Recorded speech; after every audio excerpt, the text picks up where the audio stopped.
நான் எங்கேயோ ஒரு தெலுங்கு பாட்டு பாடும்போது அவர் ஸ்டுடியோவில் ஷூட் பண்ணும்போது சாயலா கேட்டு யாரோ புது வாய்ஸ் அந்த பையன் யாருன்னு கேட்டுட்டு வாங்கன்னு ஒரு ஆளை அனுப்பி அந்த பையனுக்கு நம்ம ஒரு பாட்டு கொடுக்கலான்னு அவர் நினைச்சது பெரிய விஷயம். மகாதேவன் சார் இசையமைப்பில் நானும் சுசீலாம்மா ஆயிரம் நிலவைவான்ற பாடல் வந்து ரிஹர்சல்ஸ் பண்ணினோம். பாட்டு நிறைய சீன்ஸ் எல்லாம் பண்ணணும். ஏறத்தாழ ஒரு 100 ஜூனியர் ஆர்டிஸ்ட், ஜெயலலிதா அம்மா, எம்ஜிஆர் சார், இவங்க எல்லாம் போய் ஷூட் பண்ணணும். சங்கர் சார் டைரக்டருக்கு ஃபைனல் ரிஹர்சல்ஸ் ஆகி வீட்டுக்கு வந்ததுக்கப்புறம் அடுத்த நாள்ல இருந்து எனக்கு பயங்கரமான காய்ச்சல்.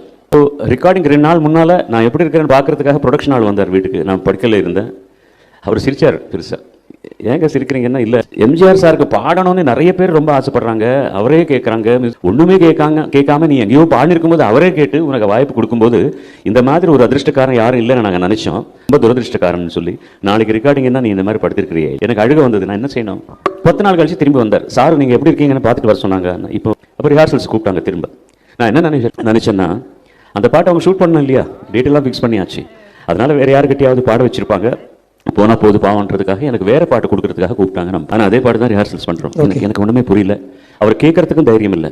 சார் ரெக்கார்டிங் போனோம். ரெக்கார்டிங் ஆனதுக்கப்புறம் ரொம்ப தைரியம், நீங்கள் இந்த பாட்டு எனக்கு கொடுப்பீங்க நான் நினைக்கல, இத்தனை நாள் எனக்காக வெயிட் பண்ணீங்களேன்னு அவர் ஒரு வார்த்தை. இன்ஜினியரிங் படிச்சுட்டு இருக்கீங்க, முதல் நாள் ரிஹர்சல்ஸ் பண்ணதே நீங்கள் ரொம்ப சந்தோஷமாக உங்கள் ஃப்ரெண்ட்ஸ் கிட்ட எல்லாம் போய் நான் எம்ஜிஆருக்கு பாடுறேன் இந்த மாதிரி ஆயிரம் நிலவைன்ற பாட்டு காட்டிருப்பேன் அவங்களுக்கு.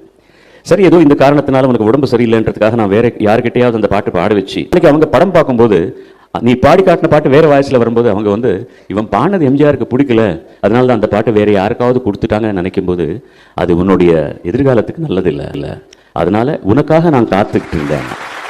ஆயிரம் நிலவேவா இதழோரம் புது பாடல்